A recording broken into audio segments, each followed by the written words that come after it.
ሰላም ጤና ይስጥልኝ የተወደዳችሁ የሰለዳ ሚዲያ አድማጭ ተመልካቾቻችን እንዴት ቆያችሁ? ለዕለቱ መራርጠን ወደ እናንተ ለማድረስ ያዘጋጀናቸው አዳዲስ ትኩስና ወቅታዊ መረጃዎችን ይዘን ቀርበናል። መረጃዎቻችን እየተከታተላችሁ እስከ ፕሮግራማችን ፍጻሜ ከኛ ጋር እንድትቆዩ ከወዲሁ በታላቅ አክብሮት ጋብዛለሁኝ። ለሚከተለው ማንኛውም መዘዝ ተጠያቂው የጊዜያዊ አስተዳደሩን ስልጣን በጉልበት እየያዘ ያለው ኃይል ነው ሲሉ ሌተናል ጀነራል ታደሰ ወረደ አስታወቁ። የትግራይ ክልል ጊዜያዊ አስተዳደር ፕሬዝዳንት ሌተናል ጀነራል ታደሰ ወረደ በዶክተር ደብረጽዮን ገብረ ሚካኤል የተፈጸመባቸውን መፈንቅለ መንግስት አስመልክተው በዛሬው ዕለት መግለጫ ሰጥተዋል። ፕሬዝዳንቱ በሰጡት መግለጫም በቅርብ ቀናት የተፈጠረውን ሁኔታ ተከትሎ ሊመጣ የሚችለውን ጉዳትና መዘዝ ለማስቀረት ችግሩ በትግራይ ተወላጆች የውይይትና የጋራ መግባባት መድረክ እንዲፈታ የቀረበውን ጥሪ ወደ ጎን በመተው ተመርጠናል የሚሉ አካላት ዛሬ ሚያዝያ 30 2018 ዓ.ም በጸጥታ ኃይሎች ጥበቃ እየተደረገላቸው በትግራይ ክልል ጊዜያዊ አስተዳደር የካቢኔ ስብሰባ አዳራሽ ስብሰባ ጀምረዋል በማለት ጽንፈኛው ህወሓት መፈንቅለ መንግስት እንደፈጸመባቸው ይፋ አድርገዋል። አክሎም ሌተናል ጀነራል ታደሰ ወረደ እንደገለጹት ዛሬ ሚያዝያ 30 2018 ዓ.ም ይህ ሁኔታ የቀጣይ አደገኛ መንገድ የተጀመረበት ዕለት በመሆኑ በዚህ ምክንያት ለሚከተለው ማንኛውም መዘዝ ተጠያቂው የጊዜያዊ አስተዳደሩን ስልጣን በጉልበት እየያዘ ያለው ኃይል መሆኑን መግለጽ እወዳለሁኝ ሲሉ በቀጣዮቹ ቀናት ለሚፈጠረው ከባድ መዘዝ ተጠያቂው ጽንፈኛው ህወሓት መሆኑን በይፋ አስታውቀዋል። ይህ በእንዲህ እንዳለ የኢትዮጵያ መከላከያ ሰራዊት አየር ኃይል ንብረት የሆኑት ጄቶች በዛሬው ዕለት በተደጋጋሚ በመቀሌ ሰማይ ስር የቅኝት እንቅስቃሴ እያደረጉ እንደሆነም ከመቀሌ የደረሰን መረጃ ያሳያል። የምዕራብ እዝ የሰራዊት አባላት በሀገር ሉዓላዊነትና አንድነት ላይ የተደቀኑ ፈተናዎችን ቀልብሰዋል ሲሉ ጀነራል አበባው ታደሰ ገለጹ። የምዕራብ እዝ የሰራዊት አባላት በሀገር ሉዓላዊነትና አንድነት ላይ የተደቀኑ ፈተናዎችን በመቀልበስ አስፈላጊውን ሁሉ መክፈላቸውን የጦር ኃይሎች ምክትል ጠቅላይ ኤታማዦር ሹም ጀነራል አበባው ታደሰ ተናግረዋል። ጀነራል አበባው ታደሰ በምዕራብ እዝ ውስጥ ባሉ ክፍለ ጦሮች ተገኝተው የሰራዊቱን ዝግጁነት በተመለከቱበት ወቅት እንደተናገሩት ምዕራብ እዝ በታሪክ አጋጣሚዎች ሁሉ ኢትዮጵያ የህልውና አደጋ ሲጋረጥባት በግንባር ቀደምትነት ተሰልፎ መስዋዕትነት የከፈለ እዝ ነው ብለዋል።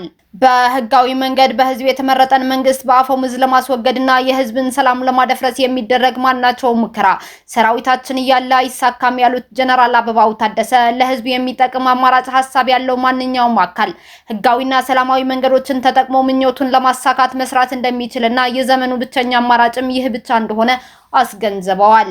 የምዕራብ እዝ አባላት ለሀገራቸው ያላቸው ፍቅርና ለቃለ መሐላቸው ታማኝ መሆናቸው ለሌሎች የሰራዊቱ ክፍሎች አርአያ እንደሚሆንም ገልጸዋል። ጀነራል አበባው ታደሰ አሁን ባለው ወቅታዊ ሁኔታም እዙ ማንኛውም የውጭም ሆነ የውስጥ የጸጥታ ስጋቶችን ለመመከት በተሟላ ዝግጁነት ላይ እንደሚገኝም አረጋግጧል። እዙ በሰው ኃይል በስልጠናና በስነ ልቦና የታነጸ በመሆኑ ማንኛውም የጠላት ኃይል የመደምሰስ አቅም እንዳለውና መቺ ኃይል መሆኑን የሚያሳይ ነው ሲሉ ጀነራል አበባው ታደሰ ገልጸዋል። ምዕራብ እዝ ትናንትና ሀገርን ታድጓል፣ ዛሬም የሀገር አለኝታነቱ በተግባር እያሳየ ይገኛል ያሉት ጀነራል አበባው ነገም ማንኛውም ሉዓላዊነትን የሚነካ ጥቃት የማያዳግም ምላሽ ለመስጠት ዝግጁ የሆነ እዙ መሆኑን ጠቁመዋል። የምዕራብ እዝ ዋና አዛዥ ሜጀር ጀነራል አማረ ባህታ በበኩላቸው እዙ በማንኛውም ሰዓት የሚሰጠውን ግዳጅ ለመወጣት ከምንጊዜውም በላይ በአስተማማኝ የዝግጁነት ቁመና ላይ እንደሚገኝ ተናግረዋል። በመንዝማማ ምድር ወረዳ ሁለት ሰዎችን ተባብረው የገደሉ ወንድማማቾች በእስር ተቀጡ። በአማራ ክልል ሰሜን ሸዋ ዞን መንዝማማ ምድር ወረዳ 08 ቀበሌ ነዋሪ የሆኑት ተከሳሽ አለምሸት ሳህለ ማዛና ደምስስ ሳህለ ማዛ የተባሉ ወንድማማቾች ሰውን ለመግደል አስቀድመው በማሰብ የካቲት 23 ቀን 2017 ዓ.ም ከቀኑ በግምት 9 ሰዓት የወንጀል ድርጊቱን ፈጽመዋል።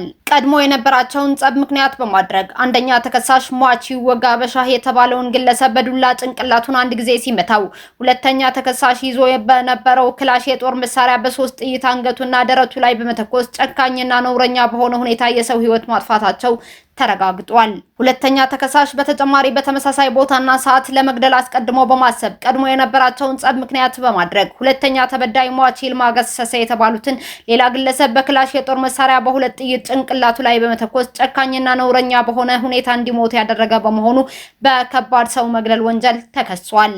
በተጨማሪም ሁለተኛ ተከሳሽ ፍቃድ ሳይኖረው በአንደኛና በሁለተኛ ክስ ላይ በተጠቀሰው ቀን፣ ሰዓት፣ ቦታና ሁኔታ ህገወጥ ክላሽ የጦር መሳሪያ የያዘና የተገለገለበት በመሆኑ በፈጸመው ህገወጥ ጦር መሳሪያ መያዝና መገልገል ወንጀል ተከሷል። ፖሊስም ይህንን ወንጀል ሲመረምር ከቆየ በኋላ የምርመራ መዝገቡን በማደራጀት ለሰሜን ሸዋ ዞን ፍትህ መምሪያ ይልካል።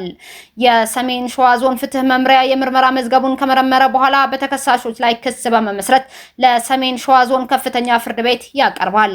የዞኑ ከፍተኛ ፍርድ ቤትም ጉዳዩን ሲመረምር ከቆየ በኋላ ተከሳሾች ጥፋተኛ ሆነው በመገኘታቸው ተከሳሾችን ያስተምራል፣ ያርማል፣ ሌሎችንም ሰዎች ያስጠነቅቃል በማለት ሚያዝያ 22 ቀን 2018 ዓ.ም በዋለው ችሎት አንደኛ ተከሳሽ አለምሸት ሳህለ መዓዝ በሌለበት የ20 ዓመት ጽኑ እስራትና ህዝባዊ መብቱ ለ4 ዓመት ተሽሯል።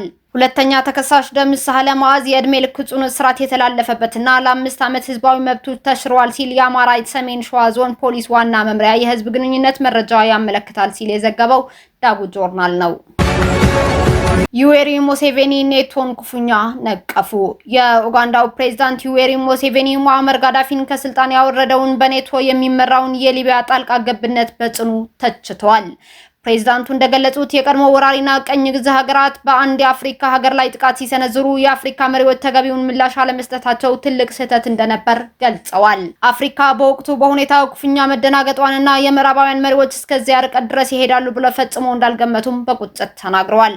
ሙሴቬኒ አክለውም የሊቢያው ጣልቃ ገብነት በግዴለሽነት የተሞላ ተግባር እንደሆነ ገልጸዋል።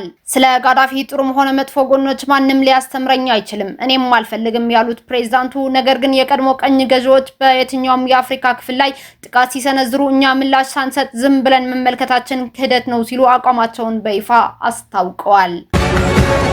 የተባበሩት አረብ ኤሚሬቶች ነዳጅ ጫኝ መርከቦችን በድብቅ በሆርሙዝ ሰርጥ ማሳለፏን ሮይተርስ ዘገበ።